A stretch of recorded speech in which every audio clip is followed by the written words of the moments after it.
ಕಾವೇರಿ ಕನ್ನಡಿಗರ ಆಸ್ತಿ, ಕನ್ನಡಿಗರ ಭಾವನೆ, ಕರುನಾಡಿನ ಜೀವನಾಡಿ. ಕನ್ನಡಿಗರಷ್ಟೇ ನೆರೆಯ ತಮಿಳುನಾಡಿನ ಜನರಿಗೂ ಕಾವೇರಿ ಮೇಲೆ ಇನ್ನಿಲ್ಲದ ಭಕ್ತಿ ಭಾವ, ಜೊತೆಗೆ ಅನಿವಾರ್ಯತೆ. ಆದರೆ ಮಳೆ ಕೈಕೊಟ್ಟಾಗ ಉಭಯ ರಾಜ್ಯಗಳಿಗೂ ಸಂಕಟದ ಸಮಯ. ಅದೆಷ್ಟೋ ಬಾರಿ ಎರಡು ರಾಜ್ಯಗಳ ಮಧ್ಯೆ ಭಾರಿ ಸಂಘರ್ಷಕ್ಕೂ ಕಾರಣವಾಗಿತ್ತು. ಆದರೆ ಅದೆಲ್ಲವನ್ನ ರಾಜ್ಯ ಕಾಂಗ್ರೆಸ್ ಸರ್ಕಾರ ಸಮರ್ಥವಾಗಿ ನಿಭಾಯಿಸಿದೆ. ಈ ಬಾರಿಯೂ ರಾಜ್ಯದ ಜನರ ಬೆನ್ನಿಗೆ ಸರ್ಕಾರ ನಿಂತಿದೆ. ಇದೇ ಹೊತ್ತಿನ ವಿಶೇಷ. ನಮ್ಮ ನೀರು ನಮ್ಮ ಹಕ್ಕು. ನಾನು ಚೈತ್ರ ಹರೀಶ್.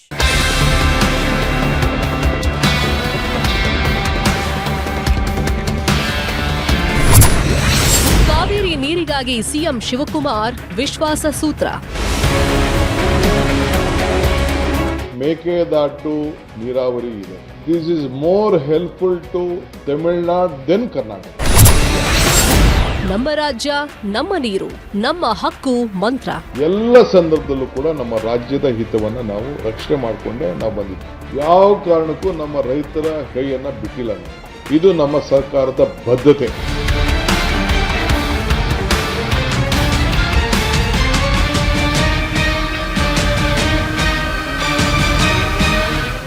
ಕಾವೇರಿ ಕನ್ನಡ ನಾಡಿನ ಜೀವನದಿ. ಕೊಡಗಿನ ಕಾವೇರಿಯಲ್ಲಿ ಹುಟ್ಟುವ ಕಾವೇರಿ ಕೇವಲ ನದಿಯಲ್ಲ, ಅದು ಕನ್ನಡಿಗರು ಆರಾಧಿಸುವ ಮಾತೃ ಸ್ವರೂಪಿ. ಇದೇ ಕಾವೇರಿ ಮಾತೆ ಈ ಬಾರಿ ಸರಿಯಾದ ಮುಂಗಾರು ಮಳೆ ಇಲ್ಲದೆ ಸೊರಗಿದ್ದಾಳೆ. ಇಂಥ ಸಮಯದಲ್ಲೇ ತಮಿಳುನಾಡಿಗೆ ನೀರು ಬಿಡಬೇಕು ಅಂತ ಕಾವೇರಿ ನೀರು ನಿಯಂತ್ರಣ ಸಮಿತಿ ಹಾಗೂ ಕಾವೇರಿ ನೀರು ನಿರ್ವಹಣಾ ಪ್ರಾಧಿಕಾರಗಳು ಆದೇಶ ಮಾಡಿವೆ.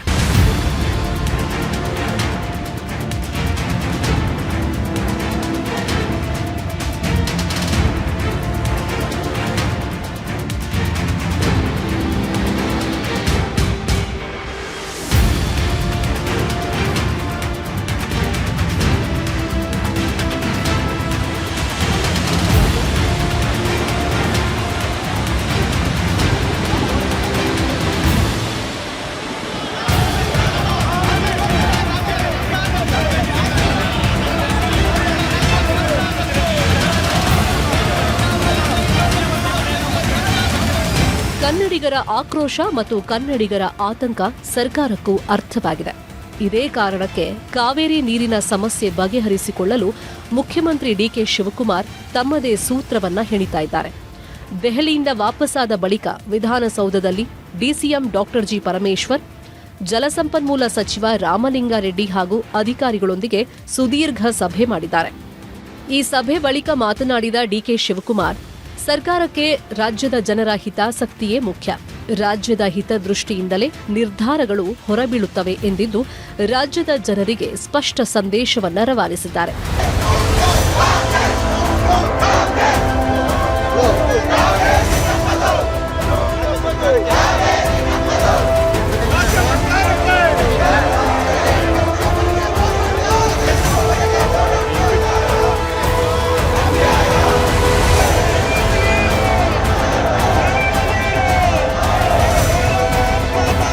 ಕರ್ನಾಟಕದ ಡ್ಯಾಂಗಳಿಂದ ತಮಿಳುನಾಡಿಗೆ ನೀರು ಬಿಟ್ಟಿಲ್ಲ ಅಂತ ಸ್ಪಷ್ಟನೆಯನ್ನ ಕೊಟ್ಟಿದ್ದಾರೆ. ನೀರು ಬಿಡದಿರುವ ಕಾರಣಕ್ಕೆ ಕರ್ನಾಟಕ ಬಂದ್ ಬೇಕಾಗಿಲ್ಲ, ಸೌಹಾರ್ದಯುತವಾಗಿ ಇತ್ಯರ್ಥ ಮಾಡಿಕೊಳ್ಳೋಣ ಅಂದಿದ್ದಾರೆ. ಈ ಬಗ್ಗೆ ಭಾನುವಾರ ಸರ್ವಪಕ್ಷ ಸಭೆ ನಡೆಸಿ ಎಲ್ಲರ ವಿಶ್ವಾಸ ಪಡೆದು ತೀರ್ಮಾನ ಮಾಡುವುದಾಗಿ ಹೇಳಿದ್ದಾರೆ. ಸರ್ಕಾರಕ್ಕೆ ರಾಜ್ಯದ ಹಿತಾಸಕ್ತಿ ಮುಖ್ಯವಾಗಿದ್ದು ರಾಜ್ಯದ ಜನರಿಗೆ ಮೊದಲ ಆದ್ಯತೆ ಎಂದಿದ್ದಾರೆ. ಕಾವೇರಿ ಕಾಪಾಡಲು ಬದ್ಧರಾಗಿದ್ದು ಜವಾಬ್ದಾರಿ ಬದ್ಧತೆಯಿಂದ ನಿರ್ಣಯ ಕೈಗೊಳ್ಳಲಾಗುವುದು. ಸಂಕಷ್ಟ ಸೂತ್ರ ರಾಜ್ಯಕ್ಕೂ ಅನ್ವಯವಾಗಲಿದ್ದು ಪ್ರಬಲ ಕಾನೂನು ಹೋರಾಟದ ಭರವಸೆಯನ್ನ ಕೊಟ್ಟಿದ್ದಾರೆ. ನಮ್ಮ ಸರ್ಕಾರ ಯಾವಾಗ ನಾವು ಸರ್ಕಾರದಲ್ಲಿ ಆಳ್ತಲಿದ್ದೇವೆ, ಎಲ್ಲ ಸಂದರ್ಭದಲ್ಲೂ ಕೂಡ ನಮ್ಮ ರಾಜ್ಯದ ಹಿತವನ್ನು ನಾವು ರಕ್ಷಣೆ ಮಾಡಿಕೊಂಡೇ ನಾವು ಬಂದಿದ್ದೇವೆ. ಯಾವ ಕಾರಣಕ್ಕೂ ನಮ್ಮ ರೈತರ ಹಿತವನ್ನು ನಾವು ರಕ್ಷಣೆ ಮಾಡಿ ಯಾವ ಕೂಡ ರೈತರ ಕೈಯನ್ನು ಬಿಟ್ಟಿಲ್ಲ ನಾವು. ಇದು ನಮ್ಮ ಸರ್ಕಾರದ ಬದ್ಧತೆ. ಇಲ್ಲಿವರೆಗೂ ಜುಲೈ ನಾವೇನು 0.6 TMC 100 ವರ್ಷದಲ್ಲಿ ಲಾಸ್ಟ್ 100 years ಇಲ್ಲಿವರೆಗೂ ಬಿಟ್ಟಿರೋದು lowest in the last 100 years. 100 ವರ್ಷದ ಇತಿಹಾಸದಲ್ಲಿ ನಾವು ಜುಲೈನಲ್ಲಿ ಇಲ್ಲಿವರೆಗೂ ರಿಲೀಸ್ ಮಾಡಿದ್ದು ಬರೀ 0.6 TMC ನೀರು ಮಾತ್ರ. ಇದು ಬಹಳ ಲೋಯೆಸ್ಟ್. ಇದು ವಿಚಾರ ಚರ್ಚೆ ಮಾಡಲಿಕ್ಕೆ ನಾನು ಆಲ್ ಪಾರ್ಟಿ ಲೀಡರ್ಸ್ನ ಕರೆಸಿದ್ದೇನೆ, ಆಹ್ವಾನ ಕಳಿಸಿದ್ದೇನೆ. ಎಲ್ಲ ಮಾಜಿ ಮುಖ್ಯಮಂತ್ರಿಗಳಿಗೂ ಕೂಡ ನಾನು ಬರಬೇಕು ಅಂತೇಳಿ ರಿಕ್ವೆಸ್ಟ್ ಮಾಡಿದ್ದೀನಿ.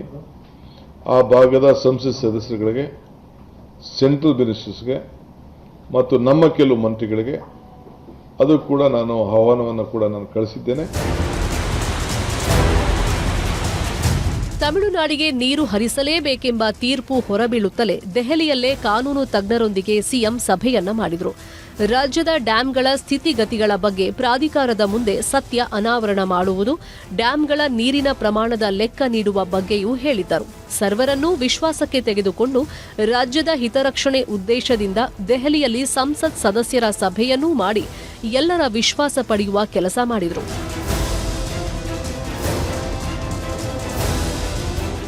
ನಿನ್ನೆ ಸ್ವಲ್ಪ ನೀರು ಬಿಡಬೇಕು ಅಂತೇಳಿ ಆದೇಶ ಕೊಟ್ಟಿದ್ದಾರೆ. ನಮಗಿನ್ನ ವರ್ಣ ಕೃಪೆ ತೋರಿಸಿಲ್ಲ.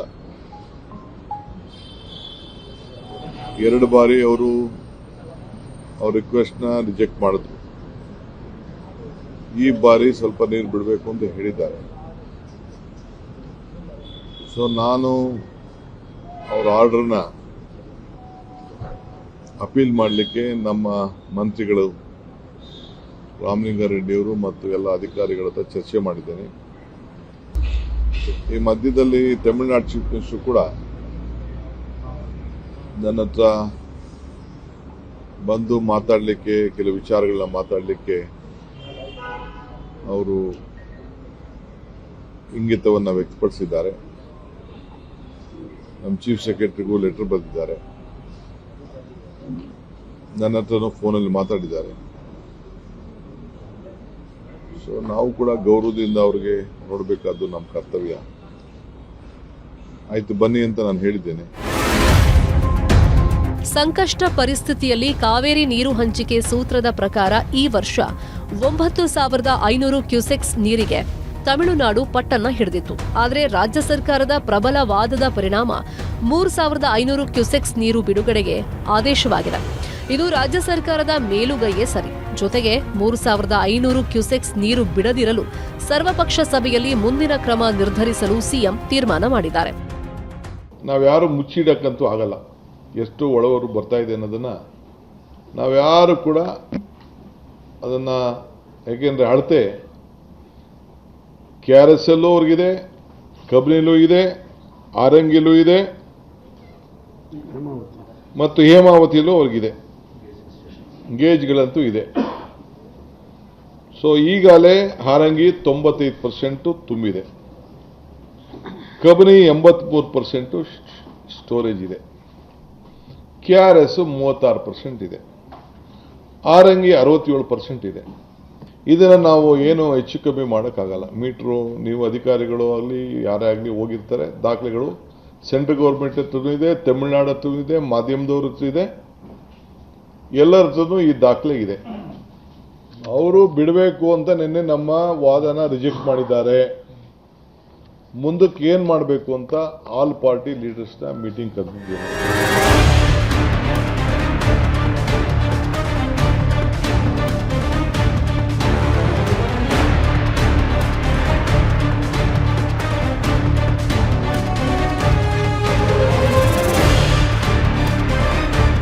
ಕಾವೇರಿ ವಿಚಾರದಲ್ಲಿ ರಾಜ್ಯಕ್ಕೆ ಮೊದಲ ಜಯ ಸಿಕ್ಕಿದೆ. ರಾಜ್ಯದ ಸಮರ್ಥವಾದಕ್ಕೆ ಪ್ರಾಧಿಕಾರದ ಮನ್ನಣೆ ಸಿಕ್ಕಿದೆ. ಸಂಕಷ್ಟ ಸೂತ್ರದ ಪಾಲು 3,000 ಕ್ಯೂಸೆಕ್ಗೆ ಕುಸಿತವಾಗಿದ್ದು, ಸಂಕಷ್ಟ ಸೂತ್ರ ಪಾಲಿಸಿದ್ರೆ 9,000 ಕ್ಯೂಸೆಕ್ಸ್ ಬಿಡಬೇಕು. ರಾಜ್ಯದ ಪರಿಸ್ಥಿತಿ ಬಗ್ಗೆ ಸರ್ಕಾರ ಬಲವಾದ ವಾದ ಮಾಡಿದ ಕಾರಣಕ್ಕೆ 9,000 ಬದಲಿಗೆ 3,000 ಕ್ಯೂಸೆಕ್ ನೀರು ಬಿಡಲು ಸೂಚನೆ ಸಿಕ್ಕಿದೆ. ಸುಪ್ರೀಂ ಕೋರ್ಟ್ಗೆ ಮೇಲ್ಮನವಿ ಸಲ್ಲಿಸಲು ಸಿದ್ಧತೆ ಕೂಡ ನಡೆದಿದ್ದು, ಆಗಸ್ಟ್ 2ರ ಸರ್ವಪಕ್ಷ ಸಭೆಯಲ್ಲಿ ಚರ್ಚಿಸಿ ತೀರ್ಮಾನ ಆಗಲಿದೆ. ಈಗ ಮುಖ್ಯಮಂತ್ರಿಗಳು ಕೂಡ 2ನೇ ತಾರೀಕು ವಿಪಕ್ಷದ ನಾಯಕರನ್ನ ಕರೆದಿದ್ದಾರೆ. ವಿಪಕ್ಷಗಳ ಸರ್ವಪಕ್ಷಗಳ ಮುಖಂಡರನ್ನ ಕರೆದಿದ್ದಾರೆ. ಅವರ ಅಭಿಪ್ರಾಯ ತಗೊಂಡು ಏನ್ ಮಾಡಬೇಕು ಅಂತ ಆಮೇಲೆ ಮುಂದಕ್ಕೆ ನಾವು ತೀರ್ಮಾನ ಮಾಡ್ತೀವಿ.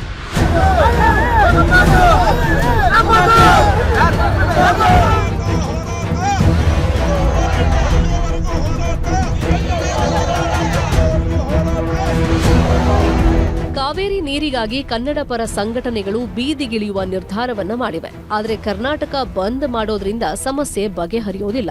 ಕೂತು ಮಾತನಾಡಿ ಬಗೆಹರಿಸಿಕೊಳ್ಳೋಣ ಅನ್ನೋದು ಸಿಎಂ ಡಿಕೆ ಶಿವಕುಮಾರ್ ಅವರ ಸಲಹೆ.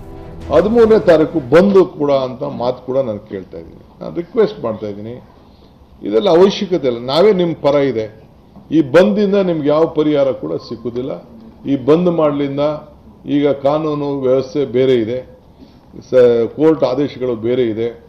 ಈ ಬಂದ್ ಮಾಡಿದ್ರೆ ಜನರಿಗೆ ಯಾವ ರೀತಿ ತೊಂದರೆ ಆಗ್ತದೆ ಅಂತ ಕೂಡ ತಾವೆಲ್ಲ ಆಲೋಚನೆಯನ್ನು ಮಾಡಬೇಕು.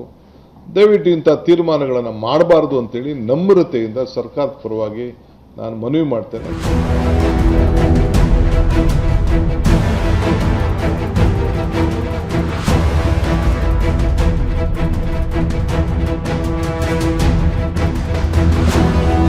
ಸಿಡಬ್ಲ್ಯೂಎಂಎ ಹಾಗೂ ಸಿಡಬ್ಲ್ಯೂಆರ್ಸಿ ಆದೇಶಗಳು ಏನೇ ಇರಲಿ, ರಾಜ್ಯದ ಜನರೇ ನಮಗೆ ಮುಖ್ಯ. ರಾಜ್ಯದ ಜನರಿಗಾಗಿ ಏನ್ ಬೇಕಾದ್ರೂ ಮಾಡ್ತೀವಿ, ನೀರ್ ಮಾತ್ರ ಬಿಡೋದಿಲ್ಲ ಅನ್ನೋದು ಮುಖ್ಯಮಂತ್ರಿ ಡಿಕೆ ಶಿವಕುಮಾರ್ ಅವರ ಪ್ರಬಲ ವಾದ ಹಾಗೂ ಬದ್ಧತೆಯ ಮಾತುಗಳು. ಎಲ್ಲ ಸಂದರ್ಭದಲ್ಲೂ ಕೂಡ ನಾವು ಈ ರಾಜ್ಯದ ಹಿತಕ್ಕೆ, ಎಲ್ಲ ತರದ ರಕ್ಷಣೆಗೆ ನಾವು ನಮ್ಮ ಬದ್ಧತೆಯನ್ನು ನಾವು ತೋರಿಸ್ಕೊಂಡು ಬಂದಿದ್ದೇವೆ. ಇವತ್ತು ಕೂಡ ನಾನು ರಾಜ್ಯದ ಹಿತವನ್ನ ಕಾಪಾಡಬೇಕಾದ್ದು ನನ್ನ ಕರ್ತವ್ಯ ಇದೆ. ನಮ್ಮ ಸರ್ಕಾರದ ಬದ್ಧತೆಯನ್ನು ಕೂಡ ಈಗಾಗಲೇ ನಾವು ವ್ಯಕ್ತಪಡಿಸಿದ್ದೇವೆ. ಹೀಗೆ ಸಂಕಷ್ಟದ ಸಂದರ್ಭದಲ್ಲಿ ರಾಜ್ಯಕ್ಕಾಗಿ, ರಾಜ್ಯದ ಹಿತಾಸಕ್ತಿಗಾಗಿ, ರಾಜ್ಯದ ರೈತರ ಪರವಾಗಿ ನಿಂತಿದ್ದಾರೆ ಮುಖ್ಯಮಂತ್ರಿ ಡಿಕೆ ಶಿವಕುಮಾರ್.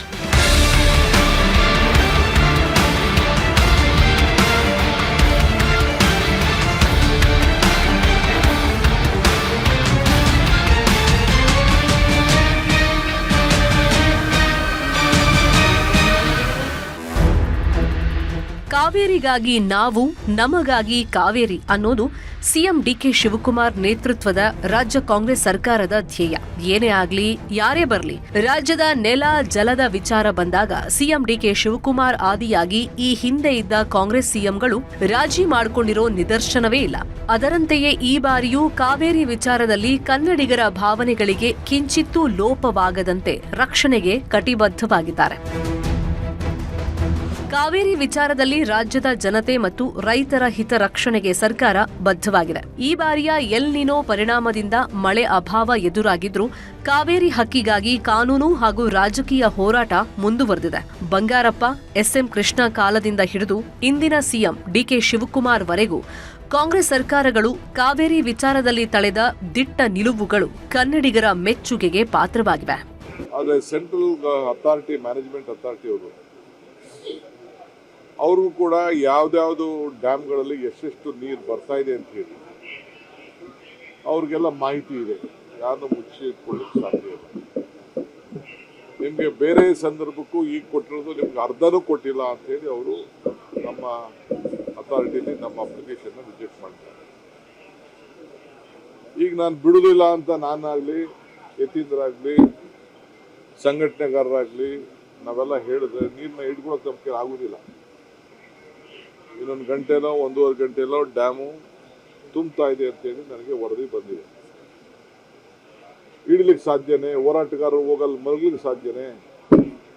ಹಾಗಂತ ನೀರು ಬಿಡುದಿಲ್ಲ ಅಂತೇಳಿ ದಯವಿಟ್ಟು ಹೋರಾಟಗಾರರು ಯಾರು ಹೋಗಬಾರ್ದು, ಅಲ್ಲಿ ನೀರನ್ನ ಹಿಡ್ಕೊಳ್ಳೋಕ್ಕೂ ಪ್ರಯತ್ನ ಪಡಬಾರ್ದು. ನೀರು ಇಟ್ಕೊಂಡ್ರೆ ನಾವೆಲ್ಲ ಕೊಚ್ಚೊಂಟೋಗ್ತೀವಿ. ನ್ಯಾಯಾಲಯಕ್ಕೂ ಗೌರವ ಕೊಡಬೇಕು, ರೈತರನ್ನು ಬದುಕಿಸ್ಬೇಕು. ಈ ರಾಜ್ಯದ ರೈತರ ಹಿತ ಕಾಪಾಡಲು ನಮ್ಮ ಬದ್ಧತೆ ಇದೆ. ಸಂಕಷ್ಟದ ಪರಿಸ್ಥಿತಿಯ ನಡುವೆಯೂ ತಮಿಳುನಾಡು ಸರ್ಕಾರ ದಿನಕ್ಕೆ 9,500 ಕ್ಯೂಸೆಕ್ ನೀರಿಗಾಗಿ ಪಟ್ಟು ಹಿಡಿದಿತ್ತು. ಆದರೆ ದೆಹಲಿಯಲ್ಲಿ ರಾಜ್ಯದ ಕಾನೂನು ಮತ್ತು ನೀರಾವರಿ ತಜ್ಞರ ತಂಡ ಮಂಡಿಸಿದ ಬಲವಾದ ವಾದದ ಪರಿಣಾಮ ಕಾವೇರಿ ನೀರು ನಿರ್ವಹಣಾ ಪ್ರಾಧಿಕಾರ ಆದೇಶಿಸಿದ್ದು 3,500 ಕ್ಯೂಸೆಕ್ಸ್ ಮಾತ್ರ. ಇದು ಸರ್ಕಾರದ ಪ್ರಬಲ ವಾದಕ್ಕೆ ಸಿಕ್ಕ ಜಯವಾಗಿದೆ. ಬಂಗಾರಪ್ಪನವ್ರ ಕಾಲದಿಂದ, ಎಸ್ಎಂ ಕೃಷ್ಣವ್ರ ಕಾಲದಿಂದ, ಸಿದ್ದರಾಮಯ್ಯನವ್ರ ಕಾಲದಿಂದ ಮತ್ತು ದೇವೇಗೌಡರು ಕಾಲದಿಂದ ಹಿಡಿದು ಬಿಜೆಪಿ ಸರ್ಕಾರ ಇದ್ದಾಗ ಇಂಥ ಸಂಕಟದ ಪರಿಸ್ಥಿತಿಯಲ್ಲಿ ಅವರು ಅನೇಕ ತೀರ್ಮಾನಗಳನ್ನು ರಾಜ್ಯದ ಹಿತಕ್ಕೆ ತೆಗೆದುಕೊಂಡಿದ್ದಾರೆ. ನಾನು ಅವ್ರು ಮಾಡಿದ ಸರಿ ಇಲ್ಲ, ನಾವು ಮಾತ್ರ ಮಾಡಿದ ಸರಿ ಅಂತ ನಾನು ಹೇಳಲಿಕ್ಕೆ ನಾನು ತಯಾರಿಲ್ಲ. ಬಟ್ ನಮಗೊಂದು ದೊಡ್ಡ ಜಯ ಸುಪ್ರೀಂ ಕೋರ್ಟ್ ಕೊಟ್ಟಿದೆ. ಆ ಸುಪ್ರೀಂ ಕೋರ್ಟ್ ಕೊಟ್ಟಂತ ಜಯದ ಹಿನ್ನೆಲೆಯಲ್ಲಿ ಮತ್ತು ಕೇಂದ್ರ ಸರ್ಕಾರ ಪಾರ್ಲಿಮೆಂಟ್ ಅಲ್ಲಿ ಉತ್ತರ ಕೊಡುವಂತ ಸಂದರ್ಭದಲ್ಲಿ ಕರ್ನಾಟಕಕ್ಕೆ ಮೇಕೆದಾಟು ಅನಿವಾರ್ಯತೆ ಏನಿದೆ, ಕಾನೂನು ಚೌಕಟ್ಟು ಏನಿದೆ, ಅವರ ಡ್ಯಾಮ್ ಅನ್ನ ಅವರ ಜಾಗದಲ್ಲಿ ಕಟ್ಕೊಳ್ಳಿಕ್ಕೆ ಕಾನೂನಲ್ಲಿ ಏನು ರೂಪಗೊಂಡಿದೆ ಅನ್ನೋದನ್ನು ಕೂಡ ಬಹಳ ಚೆನ್ನಾಗಿ ಉತ್ತರವನ್ನು ಕೊಟ್ಟಿದ್ದಾರೆ. ಸಂಪೂರ್ಣವಾಗಿ ರೈತರ ಪರ ನಮ್ಮ ಸರ್ಕಾರ ನಿಂತಿದೆ ಮತ್ತು ರೈತರ ಹಿತಾಸಕ್ತಿ ಕಾಪಾಡೋದಕ್ಕೇ ನಾವು ತಗೊಂಡಿರ್ತಕ್ಕಂಥ ತೀರ್ಮಾನ ಸರಿಯಾಗಿದೆ. ಈಗ CWRC ನಮಗೆ 3,500 ಕ್ಯೂಸೆಕ್ಸ್ ನೀರು ಬಿಡಿ ಅಂತ ಹೇಳಿದರು. ನೀರು ಇದ್ದಿದ್ದರೆ ಈಗ ಹಿಂದಿನ ವರ್ಷ ಚೆನ್ನಾಗಿ ಮಳೆ ಬಿತ್ತು, ಸುಮಾರು 360ಕ್ಕಿಂತಲೂ ಹೆಚ್ಚು TMC ನೀರು ಹರಿದೋಗಿತ್ತು. ಈ ಬಾರಿ ನಮಗೆ ಮಳೆ ಭಾಳ ಕಡಿಮೆ ಆಗಿದ್ದರಿಂದ ಈಗ ತಮಿಳ್ನಾಡು ಏನಂದರೆ ಅವರಿಗೆ ಕುಡಿಯೋ ನೀರು ಬಿಟ್ಟು ಇನ್ನೂ ಅಧಿಕವಾಗಿ 16-17 TMC ನೀರಿದೆ. ನಮಗೆ ನೀರು ಅವರಿಗೆ ಜೂನಲ್ಲಿ ನಾವು 9.8 TMC ನೀರು ಬಿಡಬೇಕಾಗಿತ್ತು. ಅದು ಸಾಮಾನ್ಯ ವರ್ಷ ಅಂದರೆ ಮಳೆ ಸಹಜವಾಗಿ ಆಗುತ್ತಲ್ಲ, ಅದನ್ನು ಸಾಮಾನ್ಯ ವರ್ಷ ಅಂತ ಕರಿತೀವಿ. ಜುಲೈಯಲ್ಲಿ 31 TMC ನೀರು ಬಿಡಬೇಕಾಗಿತ್ತು. ಹತ್ತಿರ 40 TMC ನೀರು ಬಿಡಬೇಕಾಗಿತ್ತು. ಆದರೆ ಬರಗಾಲ ಇದ್ದಿದ್ದರಿಂದ ಬಿಡೋಕ್ಕಾಗಿಲ್ಲ. ಆದರೂ ಕೂಡ ಅವರ ಹತ್ರ ಸುಮಾರು 16-17 TMC ಅಷ್ಟು ನೀರಿರೋದ್ರಿಂದ ನಮಗೆ ಬಿಡಿ ಅಂತ ಅವರು ಕೇಳಿದ್ದಾರೆ. ಅವ್ರಿಗೂ ಕೂಡ ಅಲ್ಲಿ ಭವಾನಿ ಡ್ಯಾಮಲ್ಲಿ ಮತ್ತು ಮೆಟ್ಟೂರು ಡ್ಯಾಮಲ್ಲಿ ಸುಮಾರು 40 TMC ನೀರಿದೆ. RC ರೆಗ್ಯುಲೇಟರಿ ಕಮಿಟಿ 3,000 ಕ್ಯೂಸೆಕ್ಸ್ ನೀರು ಬಿಡಿ ಅಂತ ಹೇಳಿದ್ದಾರೆ. ಒಟ್ಟು ಅದು 4.5 TMC ಆಗುತ್ತೆ. ಆಮೇಲೆ ನಾವು ಅಪೀಲ್ ಹೋದ್ವಿ MAಗೆ, ಮಾನಿಟರಿಂಗ್ ಅಥಾರಿಟಿಗೆ. ಅವರು ಕೂಡ ಅದನ್ನೇ ಅಪೀಲ್ ಮಾಡಿದ್ದಾರೆ.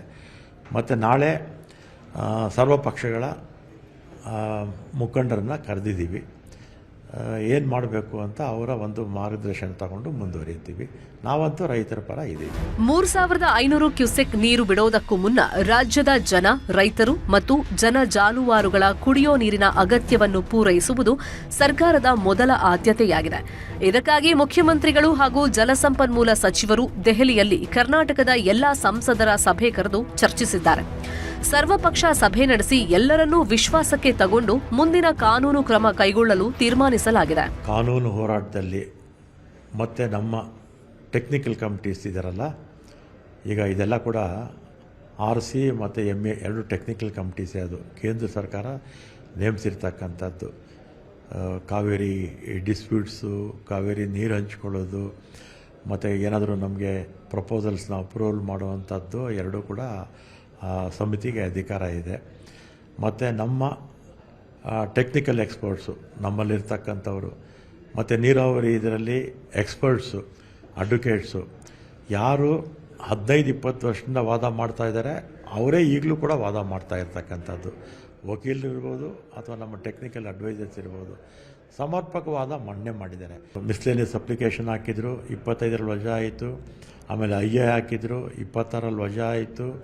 ಮತ್ತು ಮೊನ್ನೆ ಪಾರ್ಲಿಮೆಂಟಲ್ಲೂ ಕೂಡ ರಾಮದಾಸ್ ಅವರ ಪ್ರಶ್ನೆಗೆ ಕೇಂದ್ರದ ಮಂತ್ರಿಗಳು ಭಾಳ ಸ್ಪಷ್ಟವಾಗಿ ಉತ್ತರ ಕೊಟ್ಟಿದ್ದಾರೆ.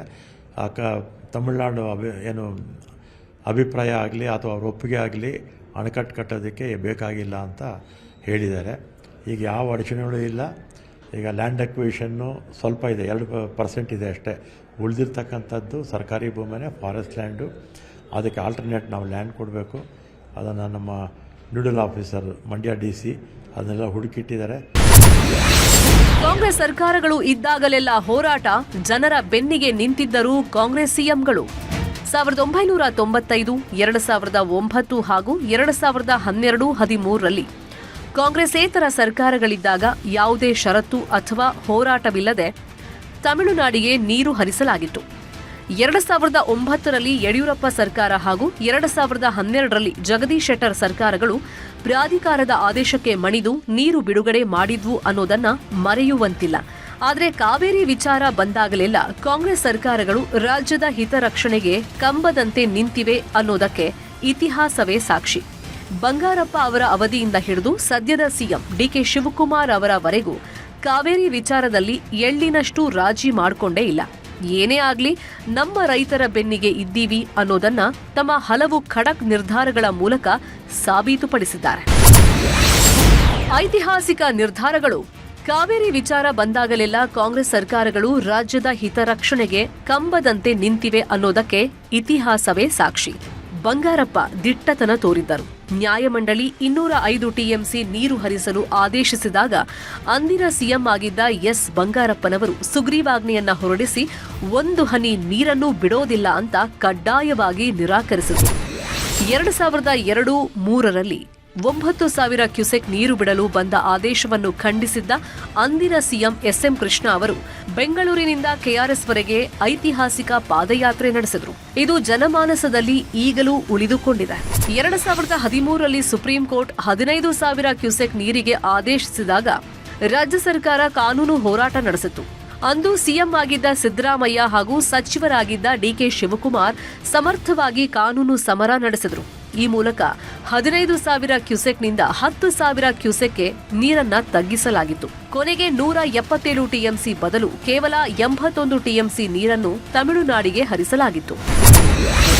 ಮೇಕೆದಾಟು ಜಲಾಶಯ ನಿರ್ಮಾಣ ಸನ್ನಿಹಿತ, ಡ್ಯಾಂ ನಿರ್ಮಾಣಕ್ಕಿದ್ದ ಅಡ್ಡಿ ಆತಂಕ ದೂರ. ಎಷ್ಟೇ ಸಂಕಷ್ಟ ಬಂದರೂ ರಾಜ್ಯ ಕಾಂಗ್ರೆಸ್ ಸರ್ಕಾರ ಮಾತ್ರ ರಾಜ್ಯದ ರೈತರಿಗೆ ಸಮಸ್ಯೆಯಾಗಲು ಬಿಟ್ಟಿಲ್ಲ. ಕಾವೇರಿ ನೀರು ಬಿಡುವ ವಿಚಾರದ ಜೊತೆಗೆ ಶಾಶ್ವತ ಪರಿಹಾರಕ್ಕೂ ಯೋಜನೆ ರೂಪಿಸುತ್ತಿದೆ. ಕಾವೇರಿ ಸಮಸ್ಯೆಗೆ ಶಾಶ್ವತ ಪರಿಹಾರಕ್ಕಾಗಿ ಡಿಕೆ ಶಿವಕುಮಾರ್ ಅವರು ಕೈಗೆತ್ತಿಕೊಂಡ ಮೇಕೆದಾಟು ಪಾದಯಾತ್ರೆ ಇಂದು ಯೋಜನೆಗೆ ಚಾಲನೆ ನೀಡುವ ಹಂತಕ್ಕೆ ಬಂದು ತಲುಪಿದೆ. ತಮಿಳುನಾಡಿನ ಯಾವುದೇ ತಂತ್ರಕ್ಕೂ ಮಣಿಯದೆ ಕಾನೂನು ಮತ್ತು ತಾಂತ್ರಿಕ ತಂಡದ ಮೂಲಕ ಸುಪ್ರೀಂ ಕೋರ್ಟ್ ಹಾಗೂ ಪ್ರಾಧಿಕಾರದಲ್ಲಿ ಸತ್ಯಾಂಶವನ್ನು ಎತ್ತಿ ಹಿಡಿಯುವ ಕೆಲಸ ಮಾಡಿದೆ. ಇದೀಗ ಯೋಜನೆಗಿದ್ದ ಕಾನೂನು ತೊಡಕುಗಳು, ಅಡ್ಡಿ ಆತಂಕಗಳು ದೂರವಾಗಿದ್ದು ಹೊಸ ಆಶಾವಾದ ಮೂಡಿದೆ.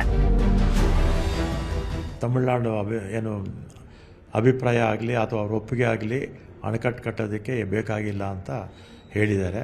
ಈಗ ಯಾವ ಅಡಚಣೆಗಳು ಇಲ್ಲ. ಈಗ ಲ್ಯಾಂಡ್ ಅಕ್ವಿಷನ್ನು ಸ್ವಲ್ಪ ಇದೆ, 2% ಇದೆ ಅಷ್ಟೇ. ಉಳಿದಿರ್ತಕ್ಕಂಥದ್ದು ಸರ್ಕಾರಿ ಭೂಮಿನೇ, ಫಾರೆಸ್ಟ್ ಲ್ಯಾಂಡು. ಅದಕ್ಕೆ ಆಲ್ಟರ್ನೇಟ್ ನಾವು ಲ್ಯಾಂಡ್ ಕೊಡಬೇಕು. ಅದನ್ನು ನಮ್ಮ ನ್ಯೂಡಲ್ ಆಫೀಸರ್ ಮಂಡ್ಯ DC ಅದನ್ನೆಲ್ಲ ಹುಡುಕಿಟ್ಟಿದ್ದಾರೆ. ಅದನ್ನು ಕ್ಯಾಬಿನೆಟ್ಗೆ ಸಬ್ಜೆಕ್ಟ್ ತಂದು ಆಲ್ಟರ್ನೇಟ್ ಜಾಗ ಕೊಟ್ಟು ಮತ್ತು ನಮ್ಮ ಪ್ರಾಜೆಕ್ಟು ಅನುಮತಿ ತಗೊಳ್ತೀವಿ. ಇದರಲ್ಲಿ ಮೇಕೆ ಡ್ಯಾಮ್ ಕಟ್ಟೋದ್ರಲ್ಲಿ ಯಾವುದೇ ಸಂಶಯ ಇಲ್ಲ. ಎಷ್ಟೇ ಸಂಕಷ್ಟಗಳಿದ್ರೂ ಸಿಎಂ ಡಿಕೆ ಶಿವಕುಮಾರ್ ಮಾತ್ರ ರಾಜ್ಯದ ಜನರ ಹಿತಕ್ಕಾಗಿ ಶಿರಸಾವಹಿಸಿದ್ದಾರೆ. ಬರದ ಸಮಯವಿದ್ರೂ ದೇವರ ಕೃಪೆಯಂತೆ ಇದೀಗ ಕಾವೇರಿ ಜಲಾನಯನ ಪ್ರದೇಶದ ಡ್ಯಾಂಗಳು ಒಂದೊಂದಾಗಿ ಭರ್ತಿಯಾಗ್ತಾ ಇವೆ. ಒಟ್ಟಾರೆ ಸಿಎಂ ಡಿಕೆ ಶಿವಕುಮಾರ್ ಅವರ ಸಮರ್ಥ ಆಡಳಿತ ಮತ್ತು ದೃಢ ನಿರ್ಧಾರಗಳು ರಾಜ್ಯದ ಜನರಲ್ಲಿ ಹೊಸ ಉತ್ಸಾಹದ ಜೊತೆಗೆ ಭರವಸೆಯನ್ನೂ ಮೂಡಿಸಿದೆ. ನೋಡಿದ್ರಲ್ಲ, ರಾಜ್ಯ ಕಾಂಗ್ರೆಸ್ ಸರ್ಕಾರ ಕಾವೇರಿ ವಿಚಾರದಲ್ಲಿ ಹೇಗೆ ಕರ್ನಾಟಕ ಜನರ ಬೆನ್ನಿಗೆ ನಿಂತಿದೆ ಅನ್ನೋದನ್ನ. ಇದೇ ಇವತ್ತಿನ ವಿಶೇಷ. ನೋಡ್ತಾ ಇರಿ News 18, ಜಾಲ ನಮ್ಮದು, ಬಲ ನಿಮ್ಮದು.